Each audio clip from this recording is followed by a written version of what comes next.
I'm making this video to give some love to the guy who does not know what he plays.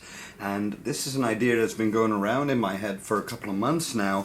And it is about the guy who doesn't actually know what kind of gear he plays, but he's still a great player. And I feel that we can learn a lot from that kind of musician. And the first story that springs to mind is this. I was doing a gig a couple of weeks ago in Arnhem in the Netherlands. Doesn't matter where, doesn't matter which band. And I noticed that the other band that we were playing with, they were also a three-piece band, and this guitar player, he had brought several guitars, I think 3 or 4, for just, like a small club gig.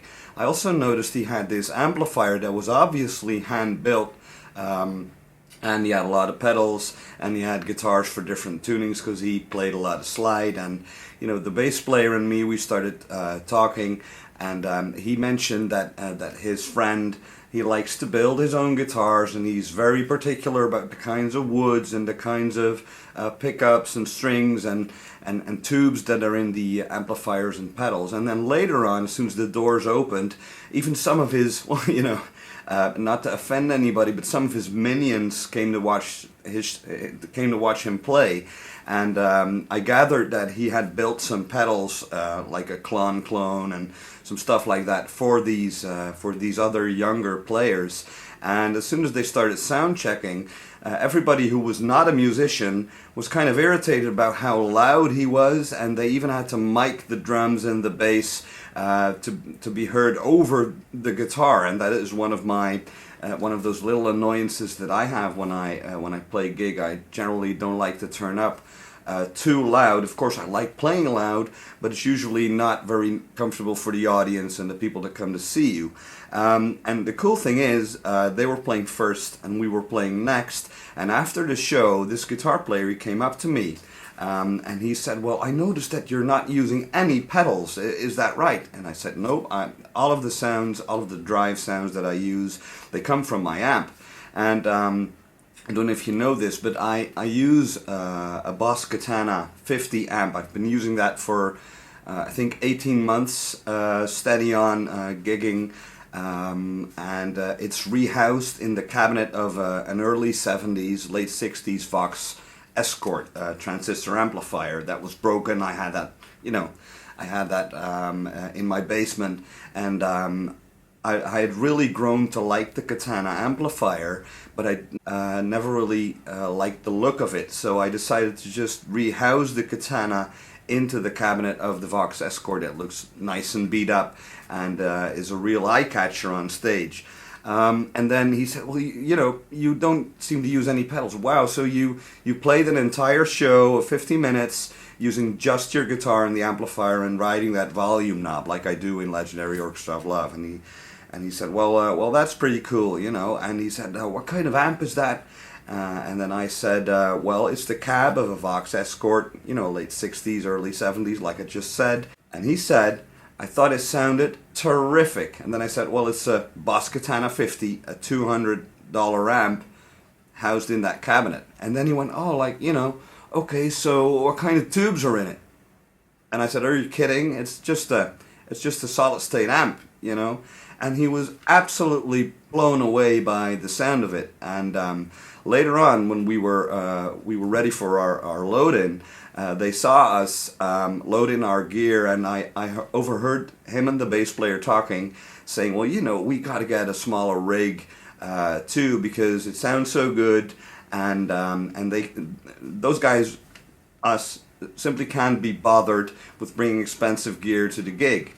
And I think there's a lesson in that, which I'll touch upon later in this video, which I call the psychoacoustic effect that gear can have on us. So this video is about gear and about what we can learn from the guy who doesn't actually know what he plays. Now, obviously, I do know what kind of gear I play, but I have limited, financial resources, and I've also learned to appreciate the gear that I have at this moment. So the second story that I'd like to tell you comes from my drummer, Jasper van Vught, and I asked him about his snare drum because it has a very particular nice and open sound that I can instantly recognize when I'm at a festival or at a venue. I can hear him, like hitting the snare drum, and I can easily tell that's his snare drum sound, right? And he told me the story of this. He's had it for years and years and years, and had saved up, like $300-400 to get a new snare drum. And he went to Key Music or Feedback in Rotterdam, where a friend of his, who's also a very good drummer, he worked at the drum department there, and he said, well, this is my budget, I'm looking for a nice snare. And he started trying out different snare drums and never really found anything that he liked. And then this friend of his, he went to the warehouse and said, well, we have this old Silver Flake Gretsch snare drum. Don't ask me about the measures or whatever. And it was really, really cheap because nobody wanted, like such a tacky looking snare drum. And he hit it once and said, this is the one. He bought it and he has used it ever since and loved it so much. And also recently he was trying out some new cymbals at another drum store in the Rotterdam area. I'm not gonna say the name. And he said to the guy, the shop assistant, I really like this ride cymbal. I don't know what kind of ride cymbal it was. And then this shop assistant was such a gear snob that he was literally irritated that my friend didn't actually know what kind of cymbal it was, how it was made, and where it was from. And he almost wouldn't sell it to him because he felt that he couldn't appreciate it as much as somebody who had done their homework. Another cool example, I feel, is Mike, who's my longtime friend for over 20 years, and he's the bass player in my band. The story is this. I didn't know this at first, but he had been saving bits in a little jar for 4 years to finally go and buy an actual Rickenbacker bass guitar. He really likes the look of those, and he had saved for a very long time, saved up enough money, went to this music store to try out the Rickenbacker, and he didn't like it. He didn't like how it played, he didn't like how it sounded. It just wasn't right for him. Those are great instruments, but obviously they're very bright, and he really didn't like the feel of it. And then he ended up going home and buying a Gretsch hollow body bass that he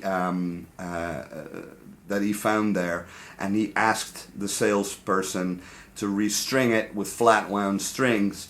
And I was like, you shouldn't have them put flat wound strings on there because you play slap bass on certain songs and it's not going to sound right.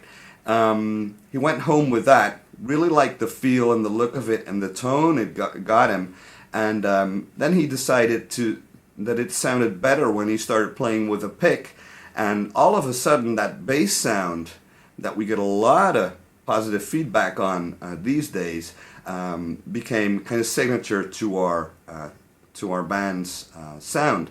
And what we can learn from this is that somebody told me that the gear or the stuff that you value the most is never the stuff that you were looking for in the first place. It just kind of crosses your path and you end up with it. Like me and my Katana, I didn't have the money to buy a better amplifier, and now it's perfect for what I do. So I guess that's a very valuable insight. So that brings me to the point of the psychoacoustic effect. Would you really be able to tell the difference listening back to a recording of yourself of several years ago when you were playing a different rig? Would it still sound like you? I know for certain that some players who are way up there, as opposed to me, in terms of technique and ability and talent and creativity, they pretty much sound like themselves throughout their career. Take Mark Knopfler, for example. He's been known to use a Strat in the beginning years of Dire Straits, of course, and later on Money for Nothing and Brothers in Arms, all of a sudden there was this big Les Paul sound, but you could still tell it was Mark Knopfler who was playing. So that is kind of the psychoacoustic effect. So how much do you think, and I'm really curious, leave a comment in the comment section, I'm really curious, how much do you think your sound has got anything to do with the gear that you're using? I'm very curious to learn more about that at this moment. There's one thing I want to leave you with, and that is this. Remember the first guitar, maybe not the first guitar that you owned, but the first guitar that you really loved. And go back in your memory and figure out how old you must have been back then and how it felt to play that guitar. Of course, there must have been something wrong with it, otherwise you wouldn't have gone ahead and buy a better one or better ones over the years. And the same holds good for amps and pedals. And go back to that moment, to your past self, and think, how little did I know then? That's an interesting thought, I think. I'd love to hear what you think about this little insight thing. As I said in my earlier videos, I'm going to focus more on insights rather than lessons, and take more time for production and be more specific in what kind of products I demo. Please let me know what you think and leave a comment in the comment section, and be genuine and be real, and even if it's ugly, I don't mind. I can take it. Hope you liked it. See you next time. JJ.